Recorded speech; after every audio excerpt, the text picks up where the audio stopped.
স্বামীর পরনের লুঙ্গি ছিঁড়ে যায় বউয়ের পরনের কাপড় জোগাড় করতে, আর সেই বউ পরনের কাপড় খোলে অন্য একটা পরপুরুষের জন্য। আর হ্যাঁ, এটাই বাস্তবতা আপু। যদি বিশ্বাস না হয় তুমি তোমার এলাকায় অন্য কোনো গ্রামে খবর নিয়ে দেখো। স্বামী ছাড়া যত পুরুষ তোমাকে আলগা পীড়িত দেখায়, আলগা ভালোবাসা দেখায়, মায়া দেখায়, যেমন তুমি সুন্দর, তোমার ব্যবহার অনেক ভালো, তুমি সংসারের জন্য অনেক কিছু করছো, তুমি আরো অনেক কিছু করতে পারবা, ইত্যাদি ইত্যাদি। তুমি একটি কথা সুন্দরভাবে চিন্তা করে দেখো আপু, বৃষ্টির দিনে এবং রোদের দিনে আমাদের ছাতার খুব দরকার হয়। বৃষ্টি এবং রোদ ভালো হয়ে গেলে তখন আমরা কেউ ছাতার মূল্যই দিই না, আর এটাই বাস্তব।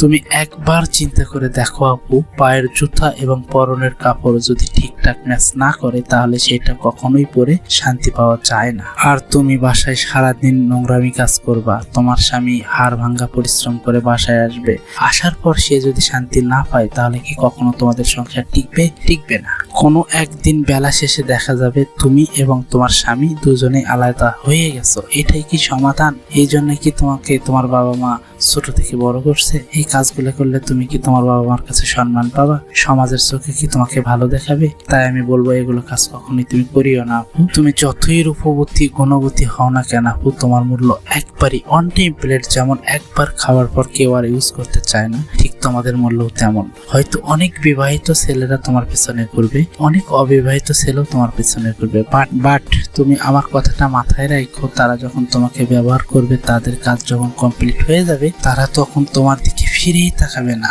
একটা জুতো ছিঁড়ে যাওয়ার পর কখনো কখনো আমরা আগুন দিয়ে জোড়া দিয়ে ব্যবহার করি, কিন্তু সেই জুতোর যতটা মূল্য থাকবে সেই টাইম তোমাদের মূল্য তাদের কাছে কখনোই এতটা থাকবে না। কথাটা মাথায় রাখো। আমার কথাগুলো তোমাদের দিতে লাগতে পারে, কিন্তু এটাই বাস্তব। বিশ্বাস না হইলে তুমি আমার কথাগুলো একবার চিন্তা করে দেখো, তাহলে বুঝতে পারবা। সব শেষে তোমাদের উদ্দেশ্যে আমার একটি কথাই বলার থাকবে, আমার কথাগুলো যদি একান্তই তোমাদের অনেক অনেক খারাপ লেগে থাকে তাহলে আমাকে মেহেরবানি করে মাফ করে দিবেন। ধন্যবাদ সবাইকে। আবারও অন্য কোনো ভিডিওতে কথা হবে ইনশাআল্লাহ। আল্লাহ হাফেজ।